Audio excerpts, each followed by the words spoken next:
Welcome to the classroom. Please like, share, and subscribe to our channel.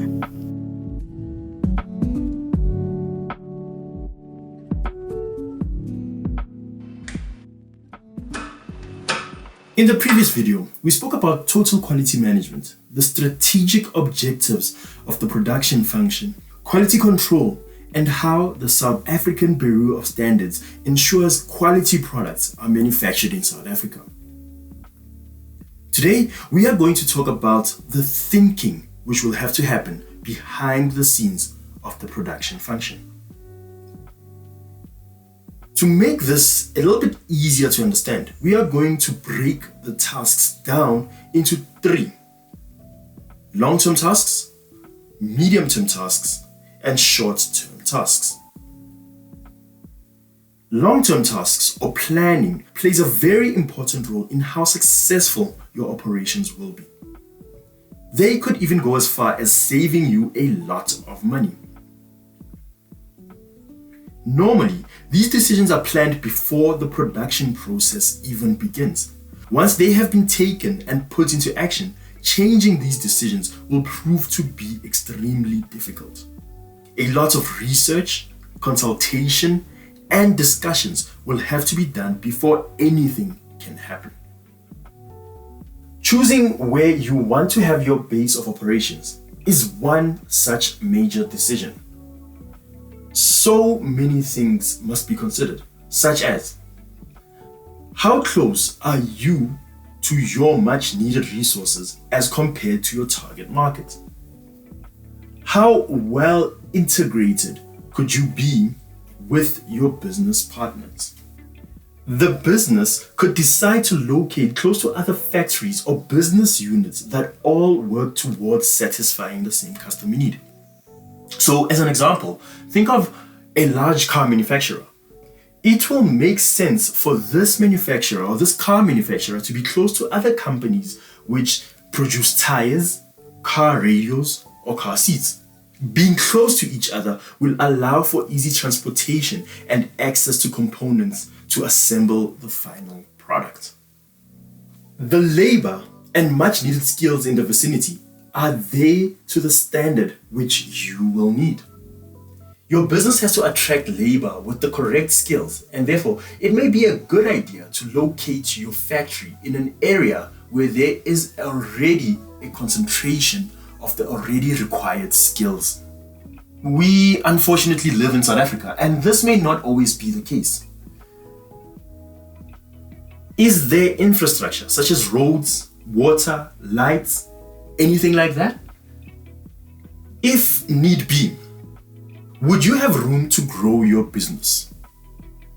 The business should consider the possibility to expand in the future and choose a location that will accommodate this expansion.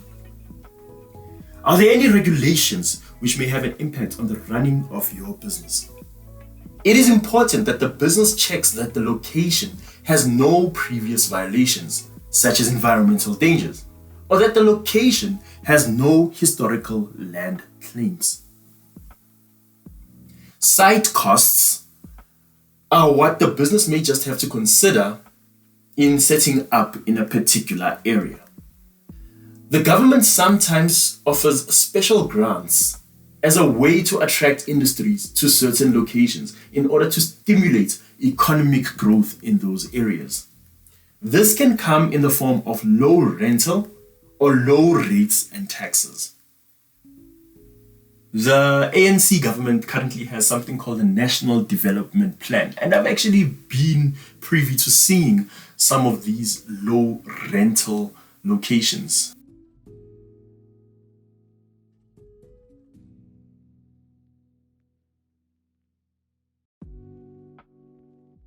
The whole point of having a properly arranged and laid out factory is to promote productivity and safety. Some points which you may have to consider when setting up your floor layout are flexibility. A good layout is one that can easily be modified if need be. However, the bigger the machines, the more difficult it becomes to move them around. Coordination. The layout should be set up in such a way that it allows for an easy flow. from inputs leading straight out to outputs during the production process. Think about the process of making crisps. The potatoes are received and then washed. So the washing machine should be close to the delivery area. Then the peeling process follows. So this machine should be next to the washing machine. The potatoes are now cut. So the cutter follows after the peeler. Distance. The distance between labor and materials should be as small as possible. This will prevent so many issues: wastage, loss, and theft. Handling. Raw materials and final goods should be handled as little as possible to prevent breakage or damage. Best use of space. The space which you have available to you must be used in the best way possible. Visibility. To avoid injuries and theft, all equipment and materials should be clearly visible. Try to limit worker discomfort as much as possible. Safety. All risks must be considered, and all the right precautions should be taken to avoid unnecessary injury or death. There are advantages to a proper factory layout, and they exist from the employee's point of view and also from the business's point of view.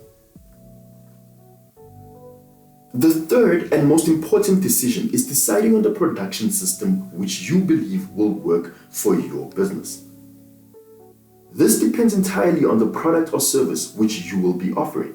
There are 3 different systems and a 4th where you could combine the systems and do what is best for your business. Mass production. Mass production works best for standardized goods and perhaps services. Everything must be the same and go through the same processes.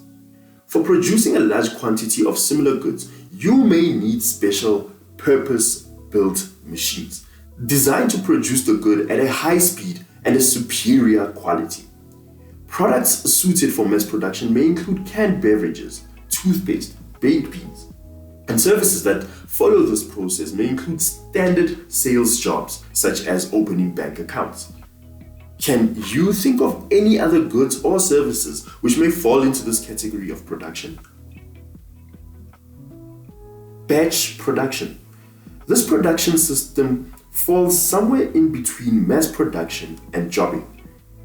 It is a very flexible system which will allow you to create a large quantity of products which fall into the same category, but may have a few changes which will require the machinery to be configured differently.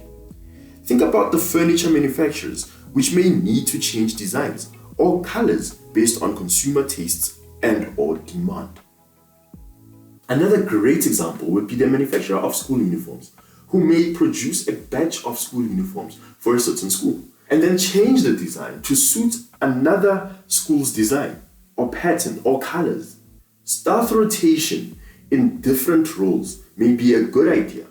This will help in upskilling your employees. Job production.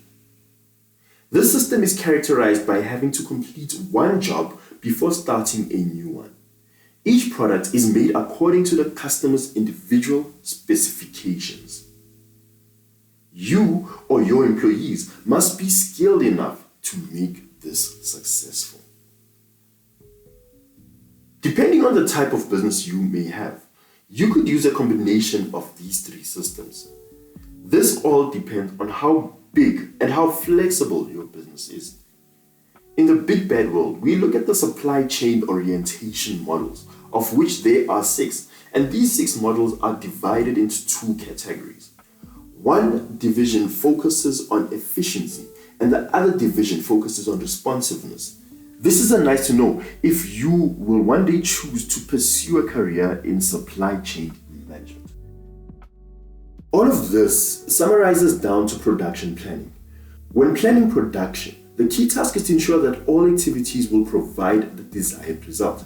This includes setting a realistic target which will meet the customer's needs. The following steps are included in production planning. Planning. The plan is to cover all aspects of the production process and take into account factors such as the layout of the factory, which we just spoke about, the optimal flow of materials, which we also spoke about, and the staffing of the factory, and a budget for each of these aspects of production.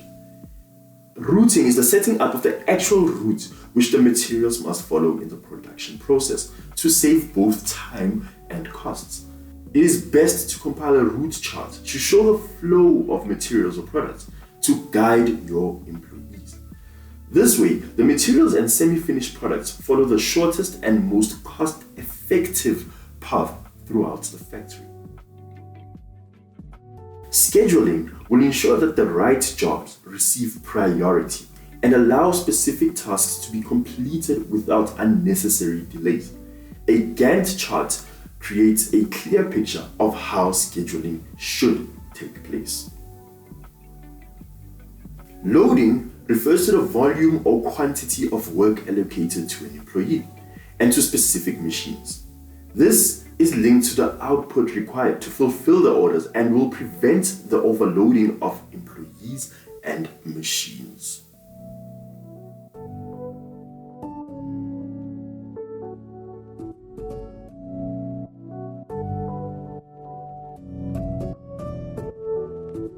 This is the end of part 2. Thank you so much for watching.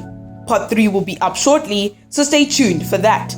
If you haven't subscribed, then please do so by clicking the subscribe button and turning on post notifications so you never miss out on a video.